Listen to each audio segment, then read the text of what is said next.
नमस्कार। आज हम भारत के गांव की एक कह सकते हैं एक बहुत पुरानी समस्या पर बात कर रहे हैं और उसके एक नए समाधान पर भी। जी। सोचिए, करोड़ों लोग गांव में रहते हैं अपने पुश्तैनी घरों में, जी। पर अक्सर उनके पास उस घर या जमीन का कोई सरकारी दस्तावेज नहीं होता। हाँ, ये बहुत आम बात है। कोई पक्का सबूत नहीं होता जिसे हम मालिकाना हक कहते हैं। तो इसी चुनौती से निपटने के लिए एक बड़ी पहल शुरू की गई है। बिल्कुल। और दिलचस्प बात यह है कि इसमें ड्रोन जैसी एकदम आधुनिक तकनीक का इस्तेमाल हो रहा है। चलिए जरा गहराई से समझते हैं कि ये पूरी योजना क्या है और कैसे काम कर रही है। जी, तो ये योजना जिसे स्वामित्व यानी SVMITVA नाम दिया गया है, इसका पायलट चरण जहां तक मुझे पता है 2020-21 में शुरू हुआ था। हाँ, बिल्कुल। आखिर इसकी जरूरत क्यों महसूस हुई? मतलब इतने सालों से ये क्यों नहीं हो पाया था? कोई खास वजह? जरूरत तो देखिए बहुत बड़ी थी। दशकों से गांव के जो रिहायशी इलाके हैं ना, जिन्हें आबादी क्षेत्र कहते हैं, हाँ। आबादी क्षेत्र, उनका कभी मतलब सही तरीके से कोई सर्वे या नापाई हुई ही नहीं। आप देखिए खेतों का रिकॉर्ड तो फिर भी कहीं ना कहीं मिल जाता है। हाँ, खसरा खतौनी वगैरह होती है। जी, पर घरों का नहीं। इसका सीधा नतीजा ये होता था कि गांव के लोग अपनी सबसे कीमती संपत्ति यानी अपना घर, हाँ, उसे वो किसी वित्तीय जरूरत के लिए इस्तेमाल ही नहीं कर पाते थे। जैसे मान लीजिए बैंक से लोन लेना है तो बिना कागजात के कैसे मिलेगा। ये एक तरह से आप कह सकती हैं डेड कैपिटल था। अच्छा, मतलब संपत्ति है पर उसका आर्थिक उपयोग नहीं हो पाया। एकदम, संपत्ति है पर आर्थिक रूप से उसका उपयोग बहुत सीमित था। और पहले की कोशिशें, शायद तकनीक की कमी रही हो या फिर एक व्यापक योजना की कमी, सफल नहीं हो पाई। अच्छा, तो ये सिर्फ जमीन नापने या सर्वे करने से कहीं ज्यादा है? ये स्वामित्व योजना के मुख्य लक्ष्य क्या रखे गए हैं फिर? ये हासिल क्या करना चाहती है असल में? बिल्कुल, ये सिर्फ नक्शा बनाना नहीं है। इसके कई महत्वपूर्ण उद्देश्य हैं। पहला तो ये कि ग्रामीण भारत के लिए सटीक और भरोसेमंद भूमि अभिलेख तैयार करना। ठीक है। जो भविष्य की प्लानिंग के लिए एक आधार बनेगा। दूसरा और शायद सबसे महत्वपूर्ण, गांव के हर घर मालिक को उनकी संपत्ति का अधिकार अभिलेख। अधिकार अभिलेख? हाँ, यानी कि प्रॉपर्टी कार्ड देना। ये एक कानूनी दस्तावेज होगा उनके हाथ में। अच्छा, ये तो बहुत बड़ी बात है। जी। तीसरा, इसी प्रॉपर्टी कार्ड के जरिए ग्रामीणों को अपनी संपत्ति का जो आर्थिक मूल्य है उसे अनलॉक करने में मदद करना।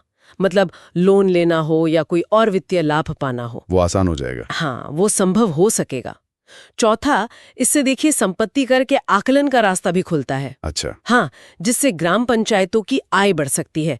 खैर, ये वहां होगा जहां राज्य सरकारें इसे लागू करना चाहें। ओके। पांचवा उद्देश्य है जमीन जायदाद से जुड़े जो झगड़े होते हैं, कानूनी मामले होते हैं, उनमें कमी लाना।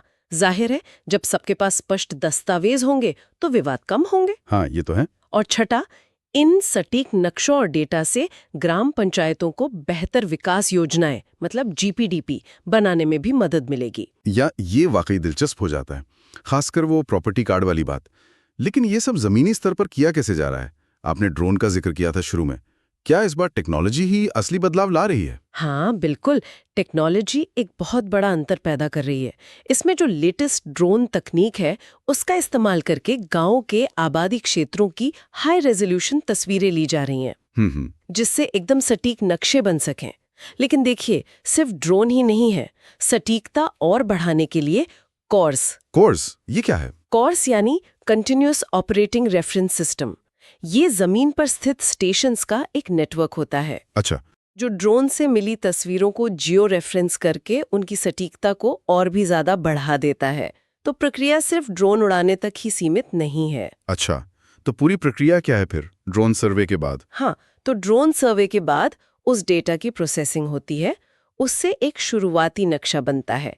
फिर आता है सबसे महत्वपूर्ण चरण, जमीनी सत्यापन यानी ग्राउंड ट्रूथिंग। बिल्कुल। गांव वालों के साथ मिलकर सीमाओं की पुष्टि की जाती है। अगर किसी को कोई आपत्ति है तो वो सुनी जाती है, उसका समाधान किया जाता है। अच्छा, मतलब लोगों की भागीदारी भी है इसमें? बहुत जरूरी है। पूरी जांच पड़ताल और सत्यापन के बाद ही अंतिम प्रॉपर्टी कार्ड तैयार करके घर मालिकों को सौंपा जाता है। मतलब पूरी पारदर्शिता रखी जा रही है और गांव वालों की भागीदारी भी सुनिश्चित की जा रही है। तो अगर मैं इसे संक्षेप में कहूं तो गांव वालों को जो शायद पीढ़ियों से बिना किसी कागज के रह रहे थे, उन्हें अब अपने घर का एक कानूनी दस्तावेज मिल रहा है। बिल्कुल सही। आप इसे सीधे तौर पर ग्रामीण नागरिकों के सशक्तिकरण का मामला कह सकते हैं। हाँ, ये तो है। उन्हें अपनी संपत्ति पर एक कानूनी अधिकार मिल रहा है।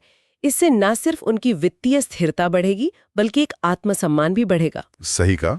और कौन लोग इसके दायरे में आते हैं? क्या सिर्फ घर मालिक? इसके दायरे में मुख्य रूप से गांव के जो आबादी क्षेत्र है, उनमें रहने वाले घर मालिक आते हैं। लेकिन ये योजना सिर्फ निजी घरों तक ही सीमित नहीं है। गांव की जो सामुदायिक संपत्तियां हैं, जैसे गांव के रास्ते, तालाब, स्कूल, पंचायत घर वगैरह, उनका भी सर्वेक्षण और मैपिंग की जाती है। अच्छा। ताकि पूरे गांव का एक स्पष्ट समग्र नक्शा तैयार हो सके। और देखिए, ये काम इतना विशाल है कि इसमें कई एजेंसियां मिलकर काम कर रही हैं। हाँ, जाहिर है अकेला तो कोई कर नहीं सकता। जी। केंद्र का पंचायती राज मंत्रालय इसका नोडल मंत्रालय है। भारतीय सर्वेक्षण विभाग यानी सर्वे ऑफ इंडिया वो तकनीकी सहयोगी है। फिर राज्यों के राजस्व और पंचायती राज विभाग इसे जमीनी स्तर पर लागू कर रहे हैं। जिला प्रशासन, ग्राम पंचायतें और जाहिर है खुद गांव के संपत्ति मालिक, ये सब इसके महत्वपूर्ण हितधारक हैं। तो ये वाकई एक बहुत बड़ा कदम है और इसका असर शायद आने वाले कई सालों तक दिखेगा। ये सिर्फ एक दस्तावेज देने की बात नहीं है, जैसा आपने कहा, ये तो ग्रामीण भारत की पूरी अर्थव्यवस्था को बदलने की क्षमता रखता है। यहीं पर देखिए एक महत्वपूर्ण सवाल खड़ा होता है और सोचने वाली बात भी है। भविष्य में जब गांव में लाखों लोगों के पास अपनी संपत्ति के इतने स्पष्ट अधिकार होंगे, तो इससे ग्रामीण कर्ज व्यवस्था यानी जो रूरल क्रेडिट सिस्टम है, हाँ, और जो स्थानीय स्तर पर बनने वाला बुनियादी ढांचा है यानी लोकल इंफ्रास्ट्रक्चर, उसकी गतिशीलता कैसे बदलेगी? क्या हम ये कह सकते हैं कि हम ग्रामीण अर्थव्यवस्था में एक नए अध्याय की शुरुआत देख रहे हैं? इस पर विचार करना बहुत जरूरी है। बिल्कुल। एक अहम सवाल छोड़ा है आपने सोचने के लिए। बहुत बहुत शुक्रिया इस जानकारी के लिए। शुक्रिया। ऐसी ही रोचक जानकारी के लिए हमें सब्सक्राइब करें और याद रखें, सीखना शुरू